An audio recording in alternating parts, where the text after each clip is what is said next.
สวัสดีครับเพื่อนๆครีเอเตอร์เมื่อนี้คำแล้วล่ะยังมาพอกับพี่กับน้องบอกกับพี่กับน้องจักหน่อยเนาะเพราะว่าบุคคลผู้ที่สิมีโชคลาภหรือว่าผู้ที่สิมีสิ่งดีๆเกิดขึ้นนั่นต้องประกอบด้วยที่มา7ประการเพราะว่าที่มา7ประการนี้มีอย่างเนี้ยสิเอาให้ฟังเลยพี่น้องเว้าแล้วก็ฟังแล้วก็เอาไปเป็นข้อคิดนะครับคันว่า1 ต้องมีอุตสาหะวิริยะอุตสาหะก็คือการแสวงหาการไปค้นคว้านะครับถ้าเฮาค้นคว้าได้แล้วเฮาก็เอามาทำนี่แสดงอันนี้คือข้อที่1ในผู้ที่สิมีโชคลาภข้อที่2นะครับเพิ่นว่าบ่ผิดเพี้ยนเวลาคือสิทำหยังก็คือทำลงไปบ่ให้ว่านัดมื้อนั้นหรือว่านัดวันประกันพรุ่งตัดสินใจทำเลยนะครับก็สิเป็น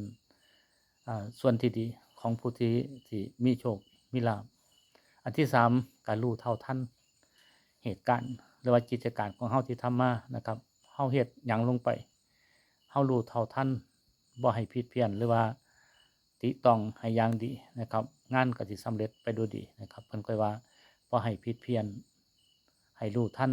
เชิงกิจการของเจ้าของนะครับข้อที่4นะครับสำคัญเด้อ ก็คือเพิ่นบ่อยากให้ไปเกือกกลัวนะครับกับสิ่งที่บ่ดีคำว่าสิ่งที่บ่ดีพี่น้องเฮาก็คงสิรู้จักนะครับเพราะว่าการไปทำในสิ่งที่บ่ดีนั่นที่ทำให้เจ้าของล้มเหลวหลายๆอย่างนะครับเพิ่นก็เลยว่าผู้อยากมีโชคลาภบ่ให้เฮ็ดในตรงนี้นะครับส่วนข้อที่5นะครับสำคัญคือกันเพิ่นว่าให้มีความกล้าหาญในที่นี้ก็คือกล้าหาญในการทำ กล้าหาญในการเรียนกล้าหาญในการศึกษารู้ว่าเจ้าของด้อยหม้องใดศึกษาหาความรู้มาใส่ให้เจ้าของนะครับให้มันดีขึ้นเพิ่นค่อยว่าถ้าอยากประสบผลสำเร็จหรือว่ามีโชคลาภต้องมีความกล้าหาญเพิ่นว่าอยู่ในข้อที่5ข้อที่7สำคัญอีก เพิ่นว่ารู้จักอุปการะคุณห่าลางเทื่อคนเฮาเฮ็ดหยังก็ซังนะครับถ้าเฮาบ่รู้เฮาก็ต้องไปถามที่เพิ่นรู้ นะครับผู้เพิ่นรู้เพิ่นก็สิบอกมานั่นถือว่าเพิ่นให้คุณกับเฮาให้ความรู้ของเฮามาเฮาก็รู้จักคุณเพิ่นนะครับตอบแทนบุญคุณหรือว่ารู้จักหรือว่าสนองตอบผู้ที่มีพระคุณว่าซั่นเพิ่นว่าส่วนข้อที่7นะครับมีความปราณีมีความประณีตในตัวของเจ้าของเองนะครับก็คือทำอิหยังลงไปแล้วหรือว่าได้ของเพิ่นมาแล้วรู้จักคุณ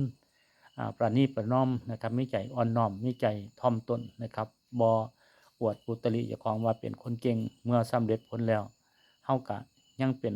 คนเดิมอยู่คือเก่าบ่เปลี่ยนแปลงมีความประณีตในใจมีความดีในใจเพิ่นว่าบุคคลที่ทำใน7ข้อนี้ได้เพิ่นว่าตกน้ำบ่ไหลตกไฟบ่ไหม้มีแต่สิเจริญกับเจริญแม่นเฮาบ่ต้องไปอ้อนไปวอนโชคลาภสิหามาเองถ้าเฮาทำได้ในเรื่อง7อย่างที่ผมเว้ามานี่นะครับก็ให้กำลังใจเพื่อนๆเฮาทุกคนนะครับผมว่าทุกคนนี่มีอยู่ในแล้วอยู่ใน6-7ข้อที่ผมว่ามาอยู่แล้วล่ะนะครับก็ให้ท่านไปปฏิบัตินะครับโชคลาภสิมาบ่ต้องอ้อนวอนมาเองเลยนะครับก็ขอจบคลิปนี้เพียงแค่นี้นะครับสวัสดีครับ